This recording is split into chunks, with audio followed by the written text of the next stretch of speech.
I'm going to take us away from great whites right now and bring you guys up to sort of what's happening in Mozambique, which is where I'm from. My name's Darrin. I'm with an organization called Eyes on the Horizon. I'd like to tell you a little bit about what I do and what the organization does and what we've been seeing most recently, specifically in the last year since I began working for Eyes on the Horizon. First of all, I'd like to see how many people have actually been to Mozambique. Okay, cool. How many people have seen a shark in Mozambique, or right? Okay. Just thought I'd kind of see where I'm at here.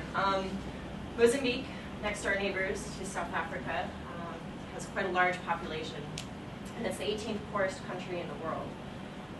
They live on less than $3.50 US dollars a day, and that's less than 1,200 US dollars a year. Keep that number in mind. Mozambique has 2,770 kilometers of coastline, quite a long coastline. It's a very narrow country.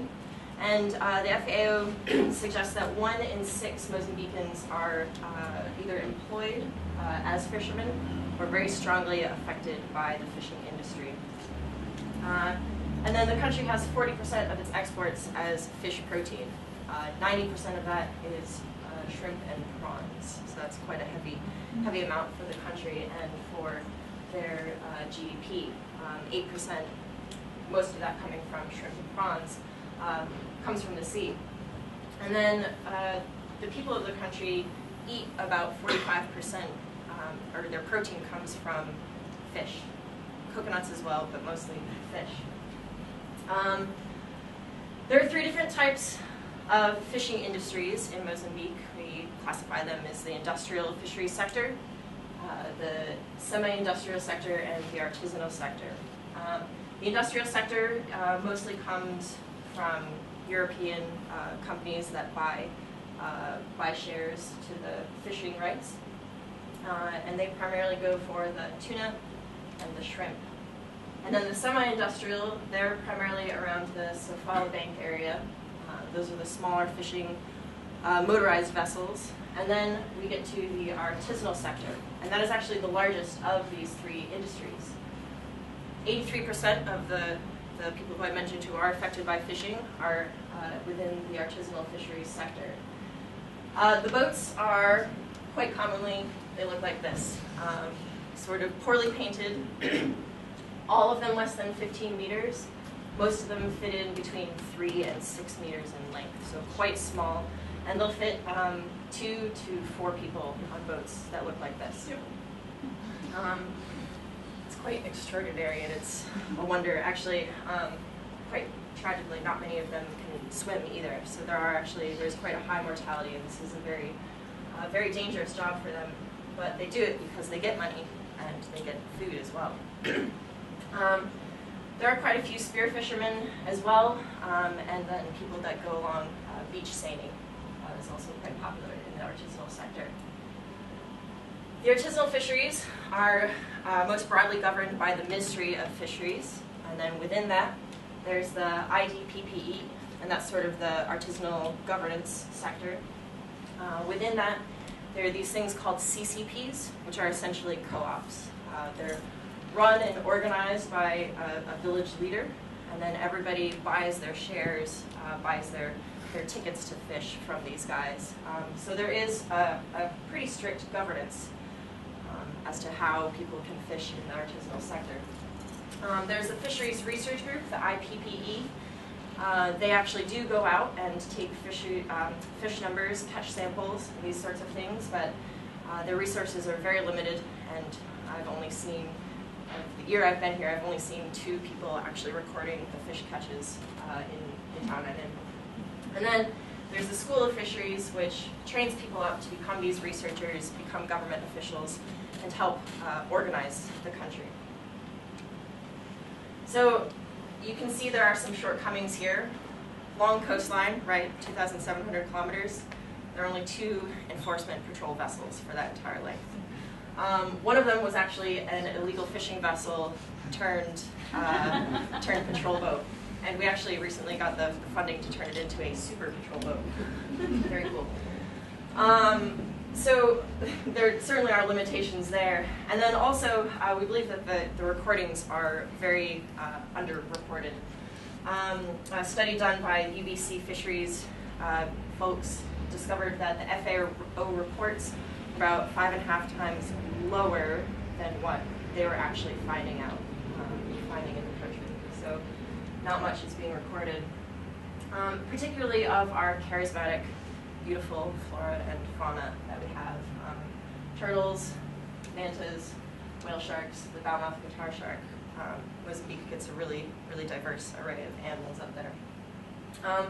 So this lack of general catch information really hampers what we'd like to do for the conservation efforts for these animals, and hopefully for their future. And that's where Eyes on the Horizon comes in. That's the organization I work for. We're hoping to kind of create or bridge this information gap and sort of bring information from stakeholders, what we call people who are eyes on the horizon. And they have information, they're out on the water, they're the dive masters, the dive instructors, the lodge owners, they're the people sipping martinis on the beaches. These are the people that see everything that happens in plain view. And we're hoping that we can get information from them to the researchers and then also to the government as well, so that they can make some, hopefully some changes. We did this through cost-effective monitoring, citizen science. We get these people to take pictures and record catches and tell us what they're seeing. We give out a pretty comprehensive, easy-to-use incident report form, date, time, exact location, best guesses as to what animals are in the catches, the fishing gear or type that's used, and all the vessels, like I said, they all have licenses, they all have numbers on them, and so we can determine by putting them into a system whether they're fishing legally or illegally. So there's room for all of that in the incident report form. We have a hotline number. That is my phone number. No, I'm not single. But hopefully we'll be able to get people to call us, let us know exactly what's happening, specifically if it's really exciting stuff that we need somebody there on the ground at that moment. And then we've also created several different documents to make this easier for people. We've created sort of a vessel sheet where you can determine if it's a long liner, a stern trawler, a purse seine fishing boat, so people can take these off as they're going through the incident report form if they're that dedicated. And then we're also hoping to make a document that's kind of going on right now by my colleague sitting in the front row here, on the threatened species that we find, so that people can kind of flip through, see what they're seeing, and see if it's threatened, protected, what have you. So we do, of course, have a couple limitations. I'm sure you've already thought of several. Mostly, we're very Inhibon, which is the province that we're in, Inhibon-centric. We do have some people who report to us from Matadoro, Maputo, Ilha de Mozambique here, Nacala, and Pemba. However, there's a lot of information that we're getting from Zabra all the way up to the Bazarudo archipelago. Tofu is where I'm based, and that's certainly where a lot of our information comes from and goes to as well. Another thing that you may have noticed, you get people sipping martinis at restaurants that look populated beaches generally. So we're not actually putting our eyes on these beaches that are very remote. For example, this is a picture of Tofinho, which is Little Tofu, which is the smaller version of the town that I'm in. And there really aren't that many people that go out on the beaches to look every single day. So there is a limitation as to what we're seeing. Also, our information is very sporadic. People go on vacations, our most dedicated reporters will leave for a couple months, lodges burn down, these sorts of things happen. So our information doesn't come in a very scientific way. And then also, the fishermen know when they're doing something illegal. So that happens under the cover of darkness. So these are things that don't get reported mostly. And I'd actually like to take a second to sort of brush on what's legal and illegal. Mozambique, they do have laws there, despite what some people might think. Marine mammals are all protected, dugongs, whales, dolphins. And then the marine turtles are also protected. Of course, poaching events do happen. Mozambique is a signatory to CITES as well as CMS, which could get more exciting in the future as hammerheads and rays got listed. And then there is sport fishing law that does protect great white sharks as well as several bony fish species. So I'd just like to go through a couple of the findings that we have. These are photographic reports that we've gotten from visitors, from tourists, and from lodge owners. This is particularly just on the threatened and endangered animals. So we've seen sandbar shark, snaggletooth. This is the gloom and doom part of my job. Quite a few bowmouth guitar sharks. Their fins are particularly high grade, and so people really do enjoy catching these. We've seen numbers in the hundreds of the flapnose or cownose ray, including pregnant females. So this is certainly a fishery that is continually going on, particularly in the area of the Olhos. The porcupine ray, leopard whiptail ray. These guys, again, are caught very frequently in our nets as well as on just the pole casters. And their fins are also highly regarded. And then the endangered scalloped hammerhead. Here's a list of some of the other findings that we've gotten. But I'd like to address some of the interesting animals that particularly you guys are interested in, and that's the transborder animals. And these are the ones that have specific management and conservation implications. The great white shark, of course, everybody loves them here. This one was caught in Coconut Bay, April last year. Then we had an alert. I actually corresponded with Allison to an Osage shark that was caught near Kisiko. And then I took a team and we went down and we retrieved the satellite tag that was on that shark.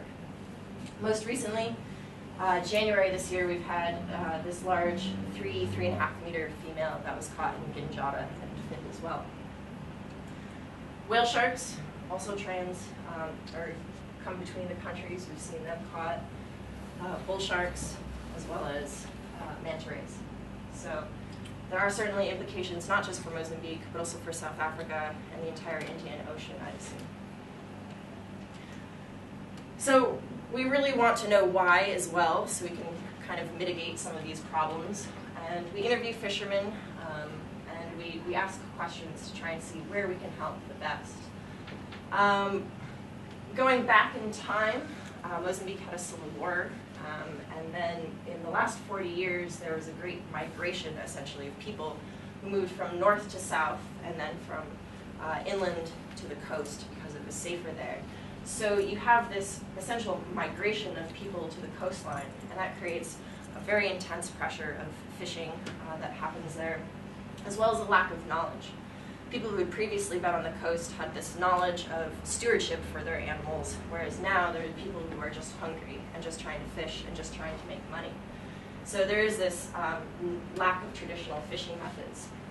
And shark fishing was never on anybody's agenda until the 2000s, really. And then, of course, recently we have illegal vessels that are catching the pelagic species that lots of people go for meat as well as for money. And so this is really bringing down the catch sizes as well as the size of the animals that are caught for the fishermen. And, of course, there's a new lifestyle that people can turn to. There's a very lucrative fin industry, and we have determined that there are fin buyers both in Inhambane, in Maputo, we believe further up north, although we haven't confirmed that, and we do believe that they're being shipped internationally. Although there is a large Chinese population, so there is a possibility that these fins aren't actually getting shipped at all, which makes it legal because it stays within the country. To give you an idea of what these fishermen are making, these are the fins from the great white that was caught in Ginjata in January. The fishermen got about $170 per kilo. These fins collectively weighed 7 kilos, and so that was $1,200 for these probably 5 fishermen and their families. And so if you remember before, I said that $1,200 was about the average income for a family. So these fishermen made their year's income in one day. Generally, fins don't usually go for quite that much. This was, I think, a special circumstance because they were great white fins and they were extremely large. Generally, they're sold between $40 and $160 per kg. And then the meat is actually usually distributed freely amongst the community. I've been offered meat myself while taking some photos, and it's only about worth $5, which is quite inexpensive. Another problem right now is that fishermen are realizing that this is very lucrative, so they're changing their fishing methods. They're not using spear fishing and line fishing and near beach seining. They're using gill nets, and gill nets are completely indiscriminate, and so they're catching everything that swims in its path. So from one particular observer, Adam Bow, he's the guy who took the pictures of the great white, who I'm sure some of you have heard his name. He took specific numbers of the catches that they were getting, both pelagic fish, reef fish, as well as all the sharks and rays. And he determined that it was almost one-third, one-third, one-third. So what they're actually trying to catch, or what they used to try and catch, were the pelagic fish. And that was only 30% of the total catch that they got. Sharks and rays made up another 30%, and then reef fishes another 30%. So they're really not catching what they had originally, years ago, been trying to catch. So in the future, what we're going to try and do is gain more reporting partners, get more eyes on the horizon, really. We're hoping to conduct aerial flights where you can see everything. You can see a turtle shell from the sky. You can see poachers. You can see spear fishermen. You can see every net that is set. And with that, we can gain a little bit more knowledge on the density and where the fishing pressure is specifically. We're including the government and the public in what we're doing. We don't want to leave anybody out because it just makes for bad feelings on either or both sides. And we really like to cooperate with scientists. ID shots. We have lots of people who are reading our newsletter and going out and then going on ocean safaris. And if they knew a little bit more about how to take proper ID shots of maybe great whites, because we do see them in tofu every so often, we'll be able to help with the scientists as well. And then we're also working with an organization called Batanga Divers, and we're trying to train up the next generation so they have a better idea of marine stewardship and a better love for the ocean, really, is what we want to foster amongst these people, because we give them the opportunity with Batanga Divers to they take fishermen, train them up into dive masters or dive instructors, and that really changes their entire life. But it doesn't change them, it changes the people who they influence, so it changes an entire village. So it's a very powerful next step for us. I'd like for you to help me to help you. That was confusing. But if you ever go on vacation up to Mozambique, I highly recommend it. Please send us reports. We like to keep this information going. We do have a monthly newsletter with these sorts of reports. And then speak to me throughout the conference and let me know if there's anything that my readership or my organization can help do for you. And then also, of course, help us a little bit as well. We'd love to feature research, new information that's going out, things that everybody is doing, which is all very exciting. And if you see something, say something. So.